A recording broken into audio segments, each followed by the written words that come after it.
think you ever stop being an MC, man? And Spike Lee was like, if you want to be a filmmaker, just pick up the camera and start shooting. So I was like, that easy? He was like, yeah. Everything you want to do, you're going to need a team.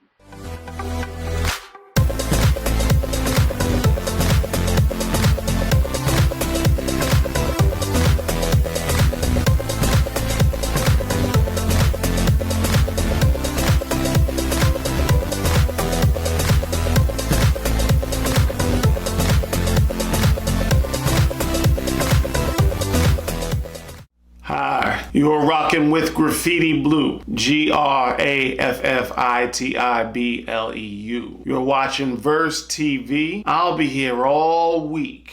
Comment, rate, share, subscribe. Hashtag Verse TV. Let's go. So what made you naive, or are you still naive? Gosh, I think we all are, man. I mean, you don't know until you know. You know. No father figure early for me. You know what I mean? So as men, and then for the ladies too, if there's no man around, you know, for young men, we need an example of how a man should conduct himself. But young ladies need that too. You know what I mean? Because, you know, when they meet, you know, young men when they're coming up, it would be nice to have an example, a father, an uncle, whatever, that already taught them how a man should conduct themselves. You feel me? Right. You know, so the naivete was just because of that. You know, I just freaking didn't know mama's boy. And I will say yes to naive still only because I don't profess to know everything. Got you. You know, Lord, no, I don't know what I don't know. Right. None of us do. Only he knows, right? So also in this book, you wrote off the significance of loving yourself and putting yourself first, which isn't selfish. What made this topic significant enough for you to write about it in your 2020 memoir? Well, I spent a great deal of time on this freaking planet thinking that I was loving myself when I was not. I wasn't getting enough rest. Rest is a part of the game. I was hustle, grind. That thinking didn't serve me. I was I didn't realize what my self-worth was. So a lot of people wanted to just stand next to me just for the clout. So if I ran a poetry venue or if I had books coming out or albums coming out, I thought people, remember that old song, Belle Biv DeVoe, I Thought It Was Me? Well, I thought it was me. You know what I mean? Everybody wanted to stand next to me. And I'm thinking it's genuine love when really people just want the Instagram look, you know? Right. So, you know what I mean? Come on now, talk about it. Yeah, so I had to love myself better and say no to people just want to stand next to you for the photo album. Got you. You better come on. Somebody needs to hear that. I definitely needed to hear that. So what inspired you to enter music and events? What inspired you to break into the industry?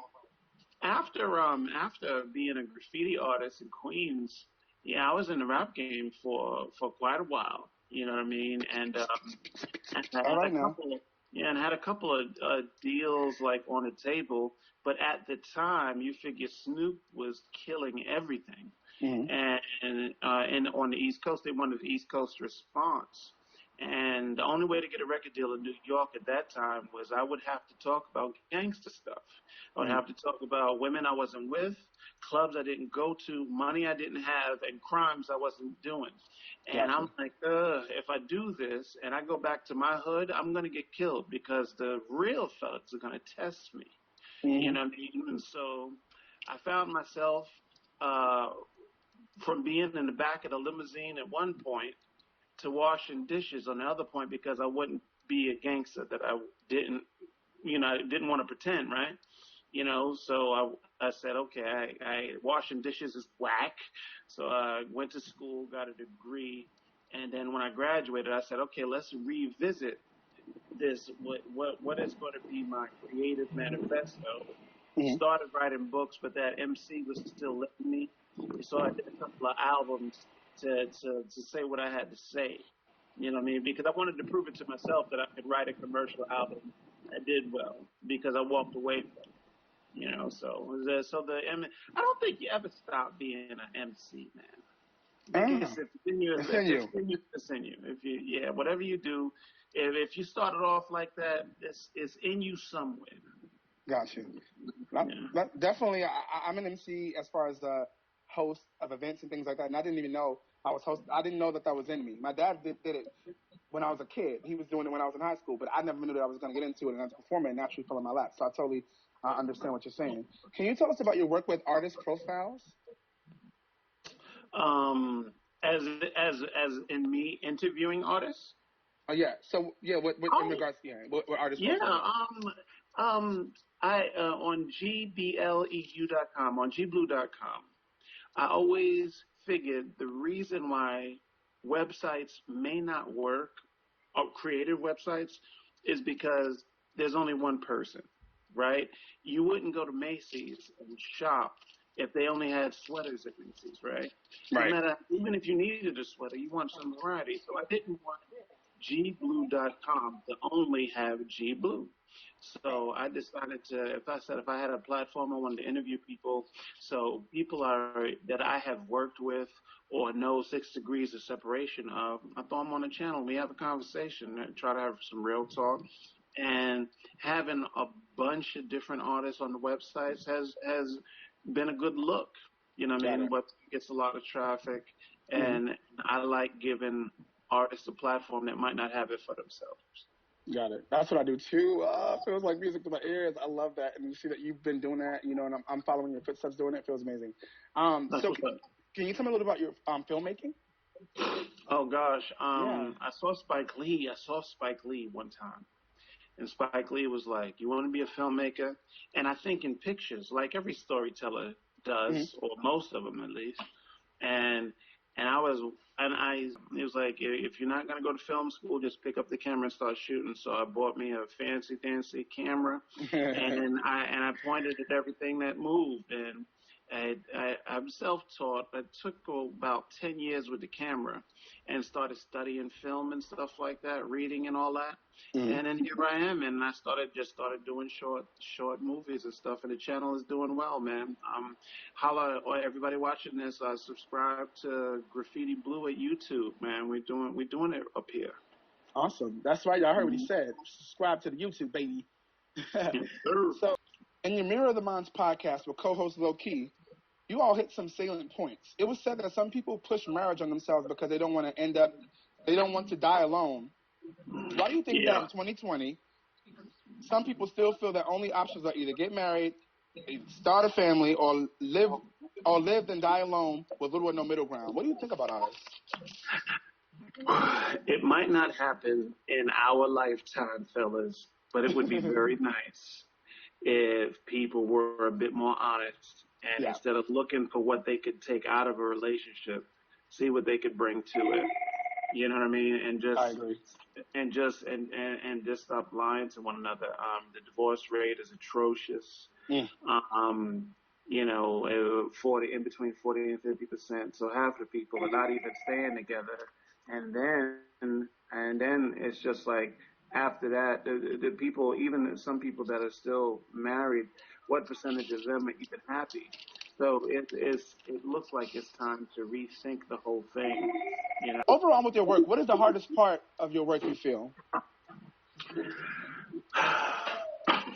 The hardest part of my job is getting everybody on the same page at the same time.